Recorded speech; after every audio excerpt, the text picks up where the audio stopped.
steps to do it. Again, that won't belong to that. SharePoint project items, I've already covered it, that each object that you create in Visual Studio by clicking add new item has a special hierarchy. Okay, for example, when I click add new visual web part, it has a special hierarchy there. The hierarchy is that it contains the ASCX file, it contains the C# file, coding of that file, it contains the CS file which will be used to deploy the web part, and then it contains other file like design file. So this is defined inside Visual Studio project. Okay, when you add it, it will be visible there.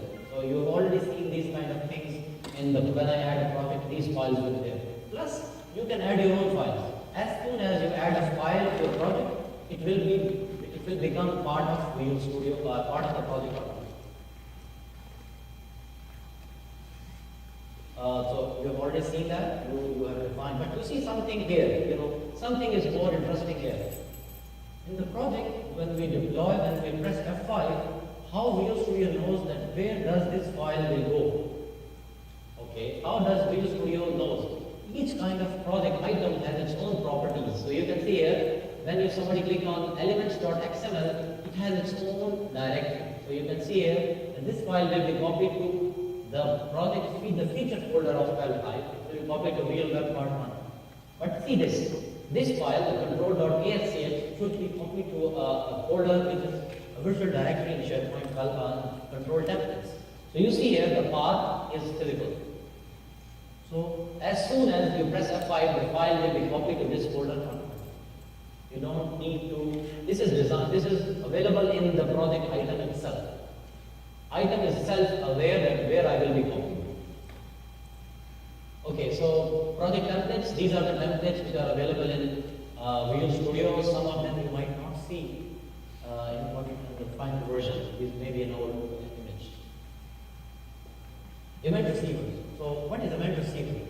Event receiver is an event that happens when you do something with anything. For example, you click a button, you add a new item in the database. This is an event. Okay. So as soon as your action is completed or action is being completed, this is an event receiver. So SharePoint also supports event receivers. So when you add an item to a list, you can specify, okay, I want to do some certain functionality behind the scenes. So using event receivers, you can do that. You can, for example, in the list events, you can say a field was added, a field was removed. So if somebody do that operation, you can do some background processing. For example, if somebody tries to delete a site or a website, you want to be notified. Okay, so it will send you an email before deleting the site. And then, on the other hand, it can go other way. It will say, once the site is deleted, send me an email. So you can do past, the processing after the thing has been completed. So let me just quickly jump through. But you see, the Visual Studio support is amazing. It let you choose the best thing you want. Now, for you, if you people haven't worked with the previous version, I mean, how you develop event receivers in 2008. You create the class library. You create a class.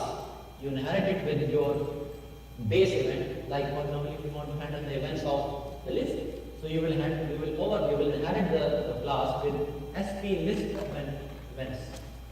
When you want, for example, items, you will inherit it from SP item event receiver, and then you will override the methods that are written here. So now they are written in English. Sometimes reading an event like item adding is quite difficult. But here, if I choose list event, it says when an item is being added. So in English, I can easily understand that this event will run when an item will be added to the SharePoint. So let's quickly go through. Here are some examples as well. Item added, deleting. So let's quickly go through an example of how we can develop a feature, event receiver with SharePoint. So I'll pick project, and you can see here event receiver. So I'll give it a name like community event. How much time I have? 30 minutes? Sure. Okay, I started at 1:10. Okay, so I'll click what kind of solution you want. So I want form or sandbox. I will click form for myself. And then what kind of events you want. So you can see here list events, it will change. I will say list item events, it will change automatically. List email events, web events, list workflow events. So I can choose many kinds of events here. So let's for ease I will choose, the item is being deleted. So for example, I have a list here and I don't want anyone to delete this item when the task is not completed. So I have a task list and if somebody tries to delete a list before the task is being completed, I want to cancel this. So I will apply this to the, for example, task list. So I have a workflow task list. Workflows list. Can anybody find it? Let's apply to something called, let's go to, no problem. So let's choose announcement. If somebody tries to delete announcement, if the title of announcement is VIP, don't let him delete it. Cool. This idea is good.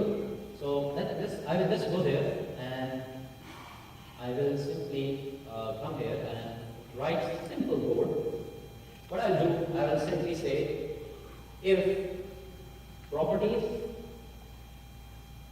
dot list item, and I will say bracket just like going to a data table object or table object. I'll put column here and dot I'll say equals VIP. The VIP culture is something very common. So I'll say properties of list item title, for example, equals VIP or contains VIP, whichever you want. Don't do it. Don't let him delete. I'll say properties dot cancel equals to properties dot error message equals, I will say you cannot, this is very basic thing, you cannot delete this item as it is VIP.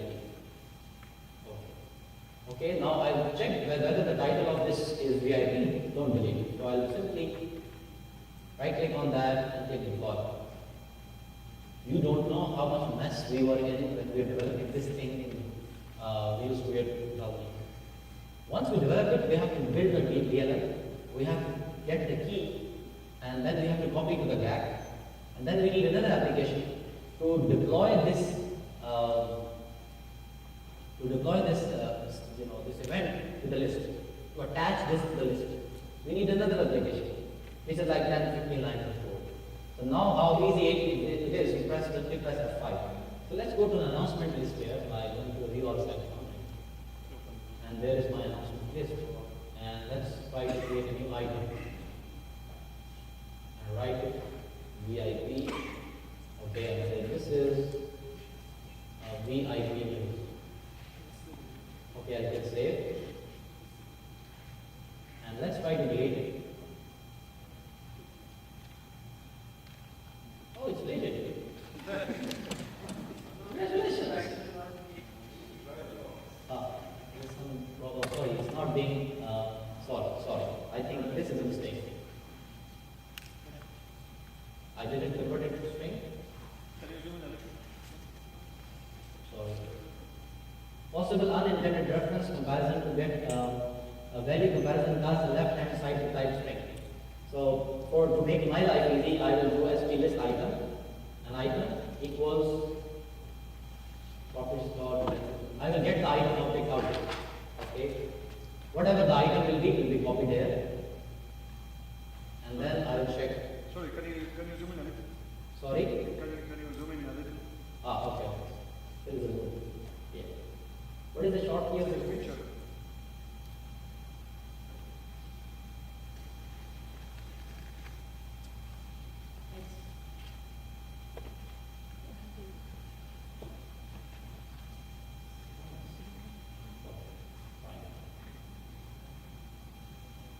Today I am feeling a bit nervy.